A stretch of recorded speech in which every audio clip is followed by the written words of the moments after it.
Good morning class eighth. आज हम आपका सब्जेक्ट हिंदी पढ़ेंगे और ये हिंदी का हमारा पार्ट नंबर 10 है जिसका नाम है कितनी ज़मीन। तो इसमें हम पढ़ेंगे कितनी ज़मीन के बारे में। तो आइए स्टूडेंट हम चैप्टर स्टार्ट करते हैं।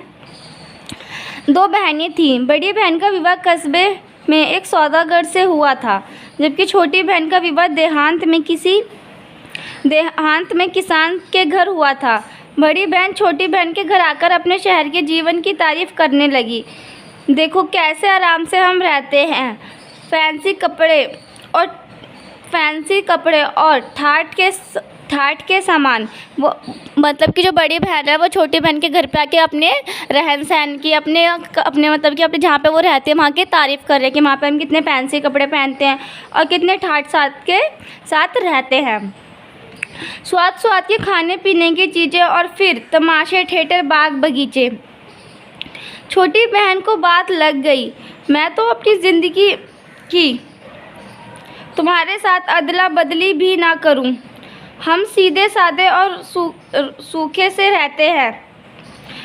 रहते हैं तो क्या चिंता फिक्र से तो छूटे हैं। किसान ज़िंदगी फूली और चिकनी नहीं दिखती तो क्या हुआ, उम्र लंबी होती है, मेहनत और तंदुरुस्ती भी बनी रहती है। अब वो अपनी छोटी बहन जो है वो अपनी बड़ी बहन को बता रही है कि क्या हुआ अगर हम शहर में नहीं रहते हैं, गांव में रहते हैं तो चिकनी शरीर नहीं हुआ तो क्या हुआ, मतलब कि तंदुरुस्त तो रहते हैं, मेहनत करते हैं।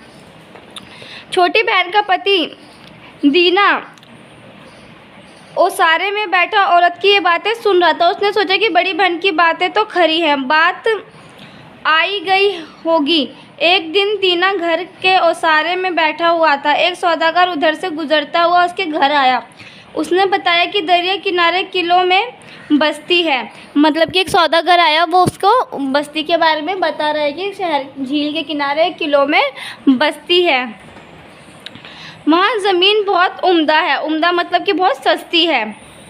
दीना के मन में अभिलाषा पैदा हुई। उसने सोचा कि मैं यहाँ तंग संगरी की जगह में पड़क कर क्या कर रहा हूँ, जबकि दूसरी जगह मौका खुला पड़ा है। यहाँ पर ज़मीन घर बार बेचकर नकदी बनाकर वहीं क्यों ना पहुँचूँ और नए सिरे से जीवन शुरू करके देखूँ। उसने अपनी तैयारी शुरू कर दी। क्या करा, उसने सोचा कि मैं यहाँ से घर सब कुछ बेच कर क्या करता हूँ, कहीं और जाके रहने लगता हूँ ताकि उसकी ज़िंदगी आराम से चल सके और वो अपने जीवन को शुरू कर सके। बीवी से कहा उसने, जो उसकी बहन थी, छोटी बहन थी, वो उसकी बीवी थी। उसने उससे क्या कहा कि घर देखने भालने का खुद एक नौकर को साथ ले यात्रा पर निकल पड़ा। क्या करा उसने, घर देखने के लिए उसने अपने एक नौकर को साथ ले पड़ा।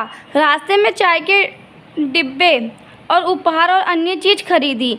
7वें रोज वे कोल लोगों की बस्ती में जा पहुंचा और अन्य उसने देखा कि सौदागर ने जो बात बताई थी वो सही थी। उसने क्या देखा वहाँ जाके कि सौदागर ने उसे जो बात बताई थी वो बिल्कुल सही थी। दरिया के पास ज़मीन ही ज़मीन थी। दरिया जो था वहाँ पे, नदी के किनारे, वहाँ पे बहुत ज़मीन पड़ी थी, सब खाली। दीना को देखते ही वह अपने तंबुओं से निकल आए और चारों ओर जमघट लगाकर खड़े हो गए।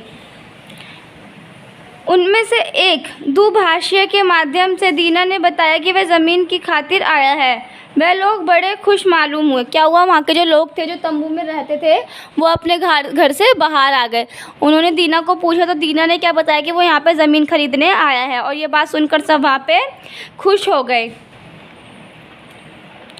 बड़ी आप भगत के साथ वह अपने अच्छे से अच्छे डेरे में ले गए। उसे पीने को चाय दी। दीना ने भी अपने पास से भेंट की जाने वाली चीज़ें निकाली और थोड़ी थोड़ी बांट दी। कोल लोग बड़े खुश थे। फिर दुभाषिया से उन्होंने कहा कि मेहमान को सब समझा दो। दुभाषिया ने उसे समझाते हुए कहा कि यह लोग कहना चाहते हैं कि हम आपके आने से खुश हैं। बतलाइए कि हमारे पास कौन सी चीज़ है जो आपको अधिक पसंद है ताकि हम उसी से आपकी खातिर कर सकें। दीना ने जवाब दिया कि जिस चीज़ को देखकर मैं बहुत खुश हूँ वह आपकी ज़मीन है। दीना बता रहा है कि मुझे आपकी ज़मीन बहुत पसंद है। हमारे यहाँ ज़मीन कम है और वहाँ इतनी उपजाऊ भी नहीं है, लेकिन यहाँ तो इसका उसका कोई अंत ही नहीं है और यहाँ ज़मीन उपजाऊ भी खूब है। दीना बोल रहा है कि हमारी गांव में जो है हमारी ज़मीन बहुत कम है और वो उपजाऊ भी नहीं है, और लेकिन यहाँ पे जो ज़मीन है उसका तो कोई अंत ही नहीं है, इतनी सारी ज़मीन है। मैंने तो अपनी आँखों से यहाँ जैसे धरती और नहीं देखा। दुभाषी ने दीना की बात को अपने लोगों को समझा दी।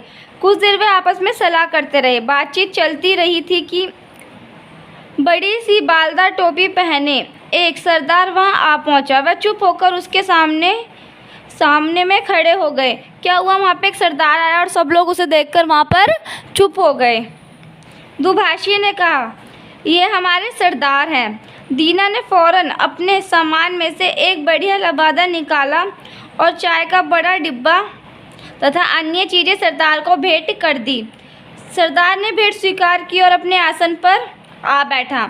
उसके बाद दीना की तरफ मुखातिब होकर हिंदुस्तानी भाषा में कहा, इन भाइयों ने जो कहा ठीक है, जितनी ज़मीन चाहे चुन लो, हमारा यहाँ उसका घाटा नहीं है। वो बोल रहा है कि तुम्हें जितनी ज़मीन चाहिए ले लो, हमारे यहाँ ज़मीन की कोई कमी नहीं है। तो स्टूडेंट, ये थी हमारी फर्स्ट वीडियो। आगे का चैप्टर हम अपना कंटिन्यू करेंगे सेकंड वीडियो में।